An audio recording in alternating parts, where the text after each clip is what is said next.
अस्सलामु अलैकुम नाजरीन, आप तमामी हजरात का हमारे YouTube channel learning to teaching online पर खैर मकदम है, खुश आमदीद है। चलिए आज हम लेकर के आए हैं उर्दू कवायद को। बहुत सारे साथियों ने कहा कि आप उर्दू कवायद पर वीडियो बनाएं। इससे पहले हमारी कई वीडियोज़ है जो उर्दू कवायद पर है, लेकिन बीपीएससी जो उर्दू एग्ज़ाम है उसको देखते हुए जो 75 नंबर का जो फर्स्ट पेपर का है उसमें ज़्यादातर उर्दू कवायद से सवालात पूछे जाएंगे।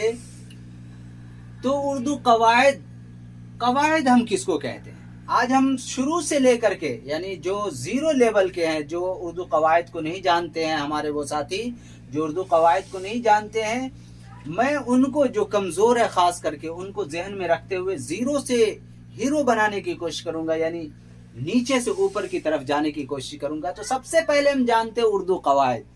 सवाल मैंने यहाँ कायम किया है कि कवायद किसे कहते हैं, कवायद किसे कहते हैं, उनके फ़वाइद क्या क्या हैं, उनका अहम रोल या इनका अहम रोल क्या है, उर्दू कवायद हम क्यों पढ़ते हैं, इसके क्या फ़ायदे हैं, कवायद किसे कहते हैं। तो जवाब मैंने लिखा है कि वो चीज़ या उसूल जिनकी मदद से हम किसी ज़बान को सीख सकें, इसको सही तौर पर बोल सकें, इसमें लिख पढ़ सकें, बस इन्हीं चीज़ या उसूल को कवायद कहते हैं। अंग्रेजी में इसी को ग्रामर कहते हैं। यानी कि जिस हिंदुस्तान में आप यूँ समझे, हम मुल्क हिंदुस्तान में रहते हैं, यह एक संविधान है, एक उसूल है, एक ज़ाब्ता है। उस उसूल और ज़ाब्ते के तहत यहाँ लोग रहते हैं, बसते हैं, ज़िंदगी गुजारते हैं।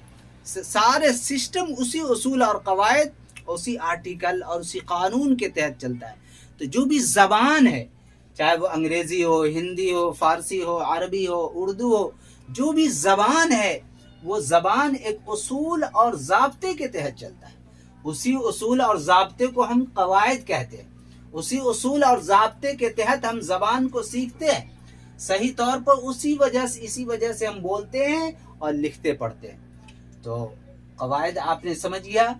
कवायद के इसके फ़ायदे ये होते हैं कि हम जब उन कवायद और उसूल को जान लेते हैं तो हमें वो ज़बान, यानी जिस ज़बान के कवायद को हम पढ़ रहे हैं, वो ज़बान को हम सीख जाते हैं, उसमें सही तौर पर बात कर पाते हैं, उसको हम सही तौर पर लिख पाते हैं, है कि नहीं।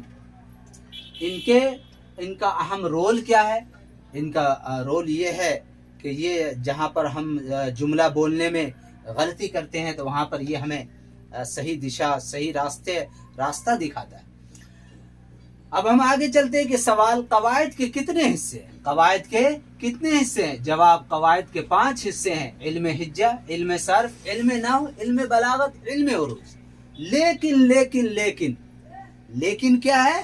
का इन सब की असल और जर, इल्म हिज्जा, सर्फ, नहव, इल्म बलागत, इल्म उरूज और इनके और भी ढेर सारी जो किस्में हैं कवायद के, इन सब की असल और जर सिर्फ 3 है। सिर्फ 3 है, नुक्ता यहाँ छूट गया। सिर्फ 3 है जिनको हम उर्दू, अरबी और फारसी जबान में इस्म, फेल और हर्फ कहते हैं।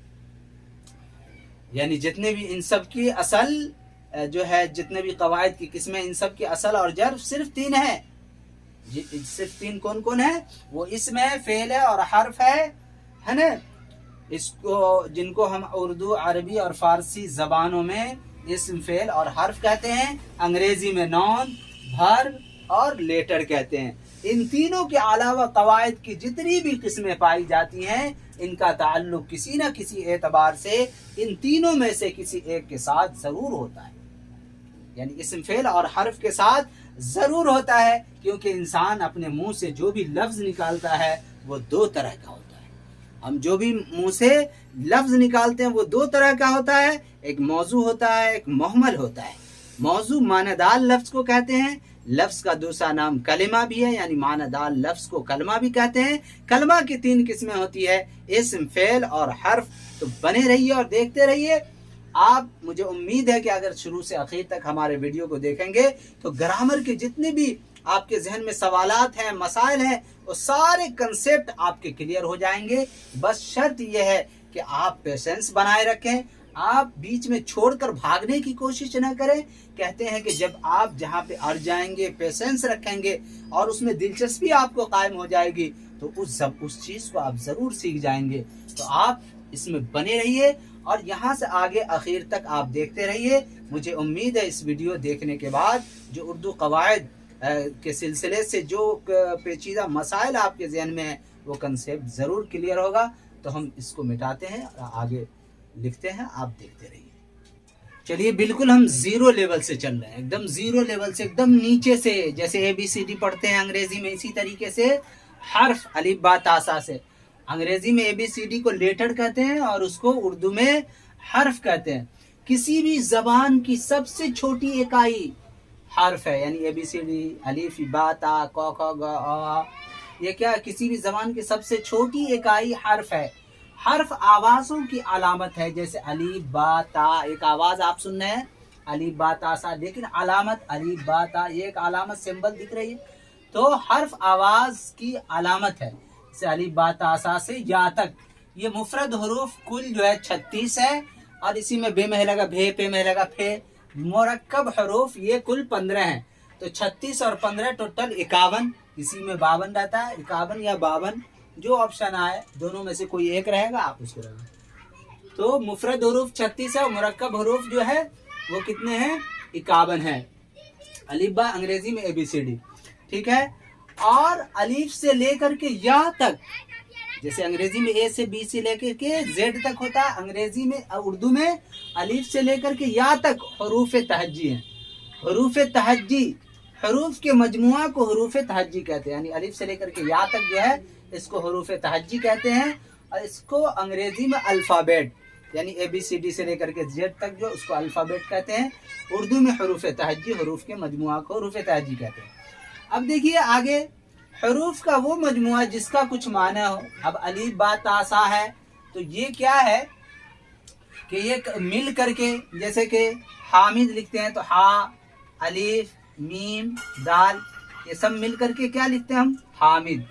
یہ کیا ہو جاتا ہے؟ حروف کا ایک مجموعہ جب ہوتا ہے تو ایک لفظ بن جاتا ہے، ٹھیک ہے. تو حروف کا وہ مجموعہ جس کا کچھ معنی ہو لفظ کہلاتا ہے، یعنی کہ ورڈ. جیسے قلم، جیسے قلم لڑکا، جیسے کہ پین بوائے، ٹھیک ہے. حروف کا وہ مجموعہ جس کا کچھ معنی ہو لفظ کہلاتا ہے، انگریزی میں اس کو ورڈ. جیسے کہ قلم لڑکا. معنی دار لفظ کو موضوع بھی کہتے ہیں. معنی دار لفظ کو کیا کہتے ہیں؟ موضوع بھی کہتے ہیں. اور جس لفظ کا معنی نہ ہو، جیسے معنی یہاں ہوا تو اس کو لفظ، اور جس لفظ کا معنی نہ ہو مہمل کہلاتا ہے. جیسے کہ ولم، قلم کا الٹا ولم، لڑکا کا ورکا، روٹی کا ووٹی، ووٹی تو ووٹی یہ بھی تو حرف کا مجموعہ ہے. یہ روٹی سے تو سمجھ میں آ رہی ہے کھانے والی روٹی، ایک لفظ ہے. لیکن ووٹی، واو، یہ بھی حرف کا مجموعہ تو ہے، لفظ تو ہے، لیکن اس کا کوئی معنی نہیں ہے، لہٰذا اس کو ہم مہمل کہیں گے. کیا کہیں گے؟ مہمل کہیں گے. اب ایک بات جاننے کی ہے کہ با معنی لفظ ہے نا، با معنی معنی دار لفظ، با معنی لفظ یعنی معنی دار لفظ قواعد کی اصطلاح میں کلمہ کہلاتا ہے. کیا کہلاتا ہے؟ کلمہ کہلاتا ہے. کلمہ کی 3 قسمیں ہوتی ہے، یعنی جو بھی کوئی لفظ اگر ہوگا، چند حروف کے مجموعہ جو ملا ہوا ہوگا، حرف ہوگا، حرف جو مجموعہ جس کا کوئی معنی ہوگا وہ لفظ کو ہی کلمہ کہتے ہیں. کلمہ کی 3 قسمیں ہوتی ہے، اسم، فعل، حرف. تو اسم کیا ہے؟ ایک کلمہ ہے. اسم کیا ہے؟ ایک کلمہ ہے. فعل کیا ہے؟ ایک کلمہ ہے. اور حرف کیا ہے؟ ایک کلمہ ہے. ٹھیک ہے. اسم جیسے کہ ہاں نے دیکھا، لفظ کی 3 قسمیں، اسم، فعل اور حرف. اسم جس میں زمانہ نہ پایا جائے، ایسا لفظ جس میں زمانہ نہ پایا جائے وہ اسم ہے. جس میں زمانہ پایا جائے وہ فعل ہے، اور جو اس کے علاوہ ہے وہ حرف ہے. کہتے ہیں کہ مذکورہ، یعنی یہ جو ذکر کیا گیا اسم، فعل اور حرف، مذکورہ تینوں ہی سے، اسم، فعل اور حرف ہی سے ساری قسمیں بنتی ہیں. ساری قسمیں بنتی ہے، اس سے باہر کوئی قسم نہیں آئی. اسی پر سارا گرامر، یہ پیلر ہے. اسم، فعل اور حرف اصل بیس ہے، پیلر ہے، اور اسی سے جو ہے اس کی شاخیں نکلیں گی. تو مذکورہ 3 ہی سے ساری قسمیں بنتی ہے. جیسے دیکھیے اسم، فعل اور حرف. اسم نون ہے. اب اسم کی ہم किस में करेंगे तो इसमें मारफा होगा, इसमें नकरा होगा, इसमें ज़मीर होगा, इसमें जमा होगा। इसमें मारफा प्रॉपर नॉन, इसमें नकरा कॉमन नॉन, इसमें ज़मीर प्रोनॉन, इसमें जमा कलेक्टिव नॉन वगैरह वगैरह। इसके बनावट के एतबार से जामिद मस्दर मुश्तक होगा। इसके अलावा भी कई किस्में होंगी। फ़ेल का जो होगा किस्में, फ़ेल भर्ब है, फ़ेल लाजिम यानी इंट्रांजेटिव भर्ब, फ़ेल मुतअद्दी ट्रांजेटिव भर्ब, फ़ेल माजी पास्ट भर्ब, फ़ेल मुज़ारे हाल प्रेजेंट भर्ब, और फ़ेल अमर ये इम्परेटिव भर्ब, और फ़ेल मुस्तकबिल फ्यूचर भर्ब। इसी तरीके से फ़ेल की और भी कई किस्में आपके सामने आएंगी इससे आगे वाली वीडियो में। इसी तरीके से आप हर्फ को देख रहे हैं। हर्फ की किस्मों में से हर्फ जार है, हर्फ अत्फ है, हर्फ ताज्जुब है। इसके अलावा भी है हर्फ जार प्रीपोजिशन को कहेंगे। इसके बारे में प्रीपोजिशन आपने देखा है ग्रामर में, इंग्लिश ग्रामर कितना लंबा चौड़ा है, उसको पढ़ना पड़ता है, इससे सवालात आते हैं। प्रीपोजिशन, हर्फ अत्फ कंजक्शन, हर्फ ताज्जुब इंटरजेक्शन, और इसके अलावा भी है। तो आपने ये देखा कि इस्म फ़ेल और हर्फ जो है इसी पर ग्रामर पूरा टिका हुआ है। तो हम धीरे धीरे आपको इसमें मारफा नकरा ज़मीर और इसकी जितने अक़साम हैं वो चीज़ें हम आपको बताएंगे। फ़ेल लाज़िम मुतअद्दी को हर एक को एक एक सेंटेंस लिख करके है कि नहीं पार्ट पार्ट करके आपको हम समझाने की कोशिश करेंगे। और तो इसी तरीके से आप हमारे वीडियो में बने रहिए, पेशेंस रखिए, एकदम जमने की कोशिश कीजिए। तो अगर जो लोग कमज़ोर हैं वो ठहर करके या दोबारा भी इस वीडियो को देखने की ज़रूरत हो दोबारा देखिए, दोबारा देखिए, लेकिन शुरू से आप बेस को मजबूती के साथ चलिए। एक तो ये होता है किसी भी ज़बान को सीखने के लिए हमको ये कवायद और उसूल और ज़ाब्ते को जानना ज़रूरी होता है, और इसके साथ साथ सीखने के लिए हमें प्रैक्टिस भी ज़रूरी है, यानी मश्क, अमली मश्क। आप एक जुमला बनाइए, उसमें देखिए इस्म कौन सा है, उसमें फ़ेल कौन सा है, उसमें हर्फ कौन है, मुताल्लिक़ फ़ेल कौन है, सिफ़त कौन है, ये सारी चीज़ें आप उसको चेक करने की कोशिश कीजिए। जुमला बनाइए, उसको प्रैक्टिस कीजिए, तो धीरे धीरे इस तरीके से आपका ग्रामर अच्छा होता चला जाएगा। और तो इसी तरीके से अभी तक जो भाई हमारे वीडियो को लाइक नहीं किए वो एक लाइक कर दीजिए, और हमारे वीडियो को सब्सक्राइब नहीं किए तो सब्सक्राइब करें, दोस्तों के ग्रुप में हमारे वीडियो को शेयर करें। तो आज के लिए अपने भाई शौकत अली को इजाज़त दीजिए, फिर हम इस पर जो है आगे कल हम वीडियो आपके सामने लेकर के आएंगे। सलाम।